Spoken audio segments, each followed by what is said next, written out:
Men do not menstruate. Only women menstruate. Now, you can call yourself whatever you want. Cis men don't menstruate, but trans men do menstruate. No, Same they as don't. non-binary people. Only women. Menstruating is not exclusive to cis women. No, it's not. Yes, it is. So explain to me as to why my body menstruated at some point. If your chromosomes are XX and you're young, you menstruate. If you're XY, you don't. Correct, but what about trans men and non-binary? We're not excluding men. A whole group of people They're women that dressed menstruate. as men. Well, what's a man to you? You define a man for me. You have chromosomes that are X and Y. That's what a man is. So why are we just looking at the science of this as an example, when we've learned sex and gender identity are they're completely different things? They're not completely different. They are completely different. Completely different words. Sex is what you're born with, the sexual reproductive organs you have. Gender is what you identify with. They're completely different things. Well, I don't accept that distinction. You have to argue for it. You're just giving a conclusion. You're just making it up. We will not let fear win. A world without trans people has never existed. A world without drag has never existed, and it never will. Queer people have always been here amongst us. They are our coworkers. They are our brothers, our sisters. They are our mothers, our fathers. They are our families. Drag is art. Drag is culture. Drag is educational. Drag is creative. Drag is comedy, but drag is not a crime. My name is Scarlett Bobo, and thank you so much for your time. Well, folks, it's June, and that means it's Pride Month, and they started celebrating early in West Hollywood.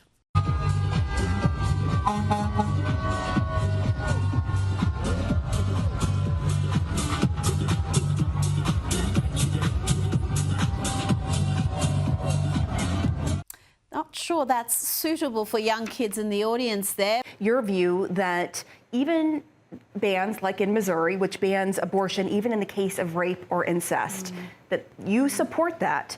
So under those laws, a 12-year-old could be raped and still be forced to carry that baby to term. Is that what you want? Is that the kind of thing you support? I absolutely don't want 12-year-olds to be raped. Right, but and I that don't happens. want 12-year-olds Unfortunately, to be that's a pregnant. reality of the world we live in. Absolutely. We definitely see these tragedies, and I think we need to do a better job in enforcing penalties on these people who commit heinous crimes. But do you think the 12-year-old should carry that? But I don't believe in discrimination against a human being based on the circumstances of their conception, because we don't issue birth certificates in our nation and give gold stars or silver stars as to how you were conceived. We say, no, you are a human being with rights and you should be protected. So what I hear you saying is... That's what we believe as a movement. And I actually think you should speak with folks like my friend Ryan Baumberger, who was actually conceived in rape, whose mother made a courageous decision to place him with an adoptive family, and talk with the tens of thousands of Americans who are living today, who have families, who were conceived in sexual assault. That every single time we talk about abortion in America, we bring these human beings up as if their lives don't matter and they don't have value. And I simply reject that. Yeah, and that's not what we're saying. The question was about, should a 12-year-old carry a baby to term if that 12-year-old was raped? Clearly you think, yes, that is the case. I don't believe that we could use Christianity as a good moral basis for certain laws, considering that, historically speaking, Christianity has committed many atrocities. I mean, the Christian Crusades killed many people, and they destroyed a lot of our written texts that didn't agree with Christian points, like, for example, the works of Sappho. The works of what? Sappho. Yeah, I have no idea what you're talking about. Well, anyways, I understand that this is Catholicism, but also the schools in Canada that abused many Native American people. I just don't see how we could argue that Christianity is the great moral authority that you're saying it is for making these laws when arguably they've done a lot of horrible things. What moral code do you live by? I'm a Buddhist, so I mean... So it's all about yourself? No, it's just about being...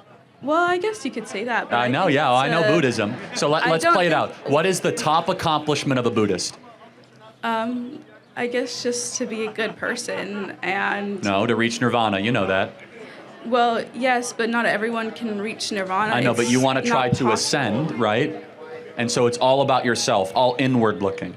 right? To try to limit your touch with the outside world, that the outside world is dirty and it's, you know, it's kind of polluted. I don't believe as a Buddhist, that's not how I was taught, and I don't think it's fair for you to argue for Buddhism in that sense because that's you're what Buddhism, not a Buddhist. No, I know plenty about Buddhism. Like, so Buddhism, as it's written, is that the world is contaminated. We must remove ourselves from the world, and we're going to spiritually ascend ourselves by meditation. But there's people who don't believe in that. Well, then you don't There's believe in different Buddhism. That's fine. sects It's okay. Of Buddhism, and they believe in all different kinds of things. So Just that's as fine. there's different sects So of can you- Christianity. I'm just not in that sect. Got it. So can you what moral way do you think society should live by? Not Christianity. So what way should we live by? I think that it's not as much about morality as much as societal, and it's just societal needs. Like, for example, like abortion, we can't argue that, you know, Christianity is the reason that we should not allow abortions when clearly there's both a medical and a societal need for abortion. There's not a medical reason to kill babies, right? That doesn't exist.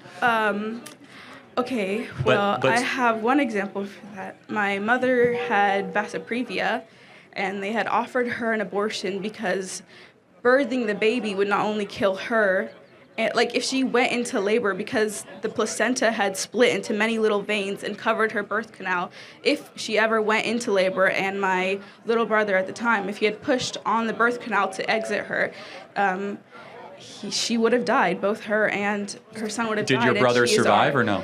I want to continue with this point. So she was offered the opportunity for an abortion because not only was she the main breadwinner of her family, but she is also raising 2 kids as well already. She's the right to an abortion is possibly could have saved her life.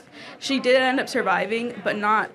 I don't think that we should limit the ability to get an abortion to other women in her situation. Wait, hold on, time out. So your brother you know now? Huh? Is your brother survive or no? Yes, he did. Wait, so aren't you glad your brother wasn't aborted? I mean, come on. I don't. What kind of argument is that? Aren't you glad your brother's not dead? It's not that. I'm glad that he wasn't aborted. Yes, but so we're pro-life. That's what we want. We don't want your brother to be aborted. Imagine how many millions other like him are aborted. Yes, but if my mom died, she didn't. It's not even a good argument. It truly boggles my mind. In a society that places so much value on higher education, many college students seem to be far from genuinely educated. Despite the time, money, and efforts invested in attending colleges and universities, there is a notable disconnect between the education that they are receiving and the knowledge or insight they actually possess. And this is sad, ladies and gentlemen. Well, there's so many people that did. No, that's not correct. I said that earlier. It only happens a couple dozen times a year, and the baby could be delivered by C-section. People with vasoprevia have a much higher rate of death than other women yes, who are this pregnant. happens maybe a couple hundred times a year, and there's 1.5 million abortions every single year. This is on the extreme of the extreme. If we have to take away abortions, then we're taking away from everybody, even the people who have a medical need for abortion, where the baby is going to kill them if they come out. Again, I can grant you that, fine, we'll have those exceptions. Can we make abortion illegal for the other circumstances? No, because so maybe it's not about those circumstances. No, You're it just is about using those, it. Oh, it is really? about those circumstances, because when we take away those rights from everyone and we go into a hospital and there's an emergency need to remove a baby, then we have to prove that there's an actual emergency need instead of just it being an automatic right. Then doctors aren't going to be You don't have a right to willing murder another human being. It's not necessarily a right. It's just the ability to So be when able, your brother was in your mom's womb, was your brother a human being? I mean, I don't want to argue that. I think that we could argue about that not an for argument, a it's a long question. time. When your I don't brother think was it's in useful. When your brother was in the womb, was it a human being? I believe that on my moral compass, I believe that he was, but I don't think that my moral compass should dictate the medical needs and the societal needs of others. Fine. What moral compass should we use to write laws then? Not necessarily a single one. I think that everyone's moral compass is different, and which that one we should wins? be able to. Which one should say, let's for example. The one that supports women the most, the one that allows women to get medical. Why is that? Why is that good? I mean, by what book do you reference? By some moral standard you're appealing to, what is it? Sorry, what? No, yeah, by what moral standard do you say that we should have health care for women? Why? At some point, you're basing this on something. What is it? I think that it's not even a moral standard. It's in the Oh. Constitution. Women should have equal rights, and that includes the right to You do not have a right to choice. murder another because life is the first right. We've been through that. But I'm saying, but at some point, you say you don't want Christianity to have the moral source. So I ask you, by what moral code should we live by? Well, I don't think there's a defining moral code that we should live by. We all Of course have there is. different- Should we help the sick? Well, yes, Should we help but the poor? there's okay, but my Should moral we code feed the as hungry? a Buddhist is that I should never kill an animal. And many Christians hunt. Many people, kill animals for a living. That's how I'm they not make talking a about your living. personal. Society has to make decisions, right? Yeah, So- and when society makes decisions, they should account for the fact that everyone has a different moral compass. If we're a society that, first of all, a modern society, we shouldn't be basing our moral compass off but hold of on a second. book made You're thousands of years ago. well, first of all, Buddhism's very old too. But contradicting. No, I agree. Yeah, That's why I don't think Buddhism. but I don't think we should ban people there's going a out to contradiction hunt here, though. because Time I out. don't believe in killing animals. At some point, we have to decide what laws to make. We have to say something. and I think the laws should be dependent on what? how we can most benefit the people already existing in our society. Well, okay, but don't people in the womb exist? That's you could argue that for so long. I don't think it's really useful when It's we're very talking useful. about. Are you glad you weren't aborted? Are you glad you weren't aborted? I'm not. I mean, if it was something that if aborting me would have benefited my mother far more than having me would have, then I wouldn't be necessarily angry about it. It's not. See, I'm glad your mom did not abort you because I think life is beautiful. And I want to give that gift to as many people as possible. Yeah, but you're also in the same turn taking that gift away from women. If a woman has a medical need and her life is in danger, I've already for granted. having this Let's say baby. abortion is legal for medical circumstances. 1.4 million. But then when we get rid of abortion for those exceptions, right, we need to think about how it is applied in the actual. Abortion is the #1 form of birth control in the country right now. Over 1.4 million abortions every single year for non-rape, non-incest, non-life of the mother. It's really the #1 form of birth control in this country. Well, that we know I highly of. doubt Well, actually, that. if you think I'm about sorry, it, if you that's think about crazy. the day after pill. That's crazy. Right? If you think about the People day are spending after pill. $50 for a abortion instead of the pull-out method, getting a condom. You really think, I'm sorry, in your twisted worldview, you really think the #1 form of birth control is abortion? Plan B. I'm sorry, that's crazy. No, Plan B, right? Abortifacients, at-home abortions, chemical abortions, surgical abortions. All those can be defined as abortifacients. Yes, you might be right, okay? You might say condoms are more than that. But abortion has become a form of birth control. Can you agree with that? I mean, anything that, all of it, obviously anything can be considered birth control. I mean, me deciding to not have sex is birth control. I mean, And that's what more people should do. What? Yeah. I don't know, because I don't think that that's necessarily something that we can police. Like what, you're gonna go into people's I'm bedrooms not policing, and but I'm saying though, if you're gonna decide to have sex, don't kill the baby after you have sex. Pretty simple. I don't Because you think made a decision to get pregnant. I don't think that that's necessarily a good argument. I mean, there's more nuance to that.